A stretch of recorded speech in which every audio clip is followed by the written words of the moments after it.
पहिले महसूल मंत्री बावनकुळे यांनी SIR बाबत केलेल्या आव्हानाचा हा व्हिडिओ बघा। जिल्हाधिकारी आम्ही सारे लोक वारंवार सांगतोय SIR सुरू झालाय। तुमच्या मतदार नोंदणीमधल्या जुन्या याद्या रद्द झाल्या आहेत, जुनी यादी रद्द झाली आहे। आता नवीन यादी तयार करण्यासाठी काम चालू आहे। ही यादी तयार झाल्यानंतर पुढचे 20 वर्ष नवीन यादी तयार होणार नाही। या यादीमध्ये तुमचं नाव आलं नाही, तुम्ही हा विचार कराल मागच्या यादीत माझं नाव होतं, या यादीत तसं नाही आहे।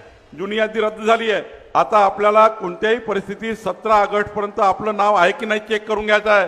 ज्यांचं नाव नसेल त्यांचं नाव कधी येणार नाही। मग अन्नाची योजना बंद, रेशनची योजना बंद, साऱ्या योजना या बंद होणार आहे। कारण आधार कार्ड आणि मतदार कार्डला तुमची योजना जोडणार आहे। तुमचं मतदार यादीत नाव नसेल, मुलाची ऍडमिशन कशी होईल, तुमच्या मुलाबाळांना कसं बेसाबेलतुरीत त्या ठिकाणी योजना मिळेल, तुम्हाला अन्नाची योजना बंद, तुमची महिला बालकल्याण योजना बंद, तुम्हाला समाज कल्याणची योजना बंद। उद्याच्या बेलतरुट राहून काय फायदा होणार नाही। घर आहे पण फायदा नाही, कारण मतदारच नाही आहे, हक्कच नाही आहे, ना गावावर हक्क ना मतदारावर हक्क। आणि म्हणून माझी विनंती आहे, बेलतरुळीत राहणारा नागपूर जिल्ह्यातल्या प्रत्येक माणसाला, प्रत्येक मतदाराला माझी विनंती आहे की 17 ऑगस्टच्या आत आपला फॉर्म भरून घ्या। आपलं नाव मतदाराचं आहे का चेक करा। मंत्र्यांच्या याच आव्हानाला शासनाच्या अधिकाऱ्यांकडून हरताळ फासण्याचा प्रकार नाशिकच्या सातपूर विभागात होताना दिसून येत आहे।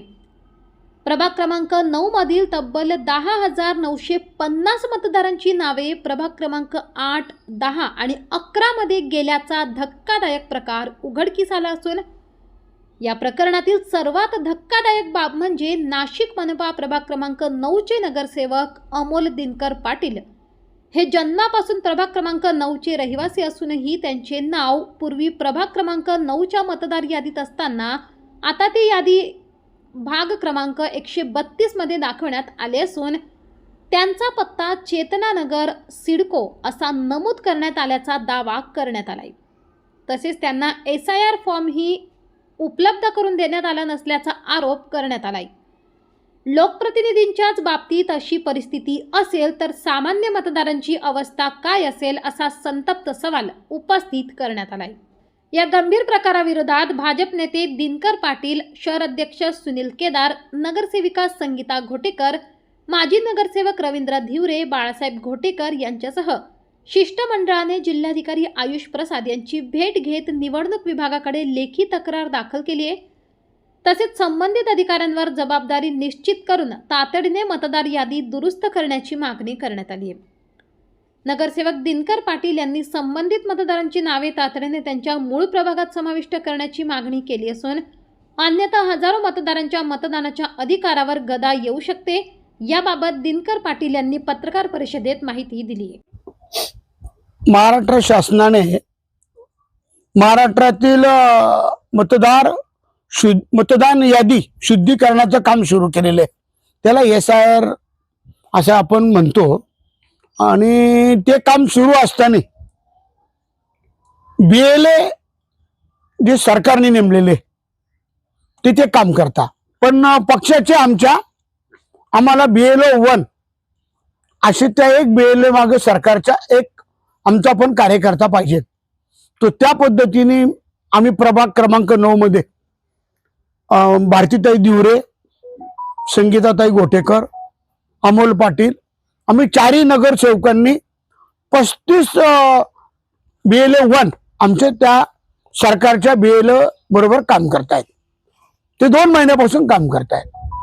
परंतु काम करत असताना 10,950 आमच्या मतदारांची नावं ही प्रभाग क्रमांक 10, 8, 11 अशा ठिकाणी गेलेली, ही सगळी आम्ही प्रूफसह 14/7/2026 रोजी श्रीमती भारती मॅडम निवडणूक निर्णय अधिकारी नाशिक पश्चिम विधान मतदारसंघ यांच्याकडे आम्ही नेऊन दिलेली। ही प्रत तुम्हाला मी देतो। आणि त्यांना सांगितलं की तुम्ही आता जे काम चालू आहे, समजा प्रभाग क्रमांक 10 मध्ये जे BLA तुमचे, त्यांना या मतदारांना फोन केल्यावर त्यांना सांगा की तुमचं नाव हे प्रभाग क्रमांक 9 मध्ये तुम्ही राहतात, तुमच्या नियमाप्रमाणे जो फॉर्म असेल तो भरून तिकडे नाव नोंदवून घ्या। परंतु ते केलं नाही भारती मॅडमनी। म्हणून आज आम्ही भारती आपल्या संगीताताई गोटेकर, रवींद्र धिवरे, बाळासाहेब गोटेकर, गौरव गोटेकर, आम्ही स्वतः कलेक्टर साहेबांना आणि आमचे शहराचे अध्यक्ष सुनीलजी केदार आम्ही जाऊन भेटलो.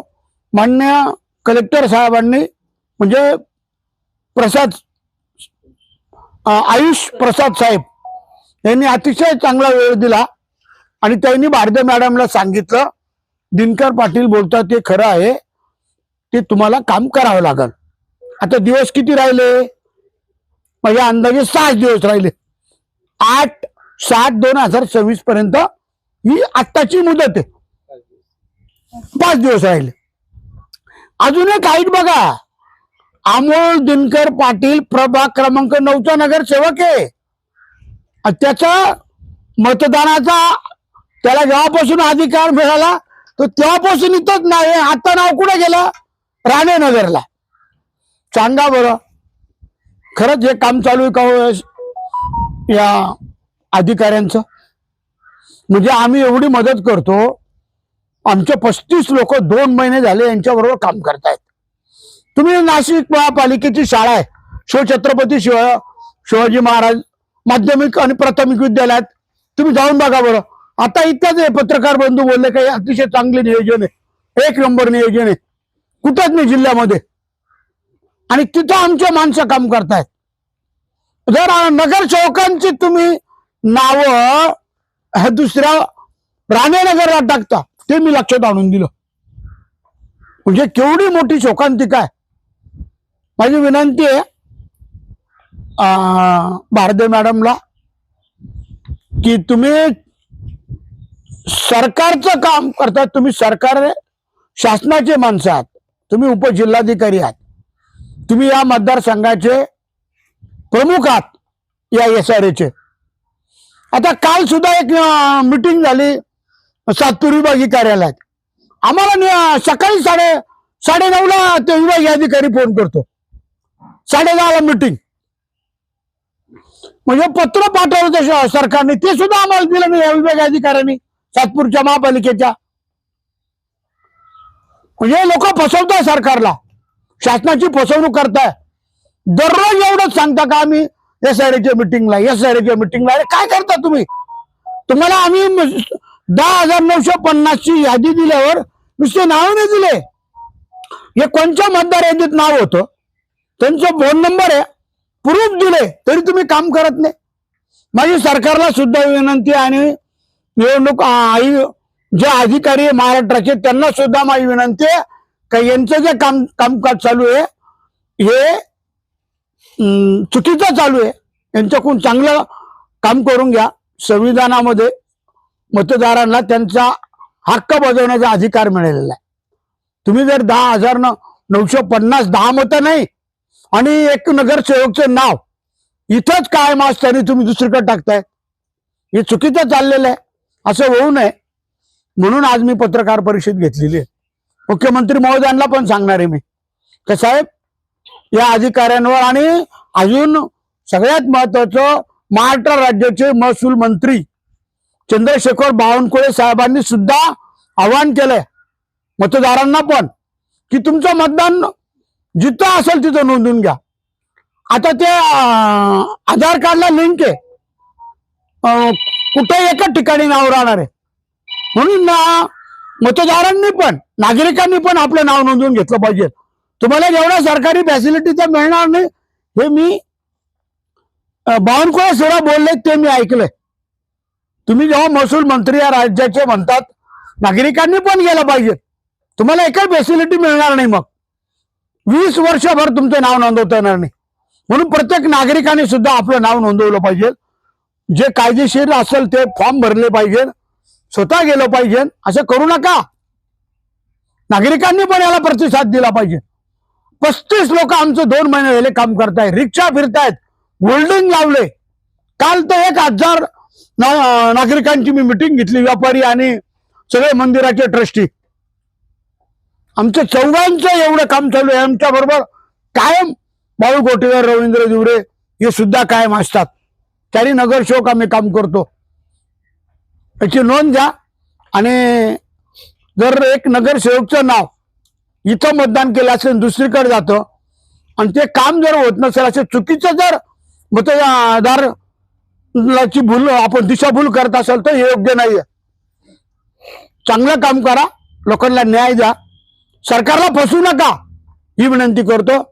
आता या गंभीर तक्रारीवर निवडणूक विभाग आणि जिल्हा प्रशासन कोणती कारवाई करणार, चुकीच्या नोंदींसाठी जबाबदार कोण आणि हजारो मतदारांना न्याय कधी मिळणार याकडे सातपूर परिसरातील नागरिकांचे लक्ष लागले आहे.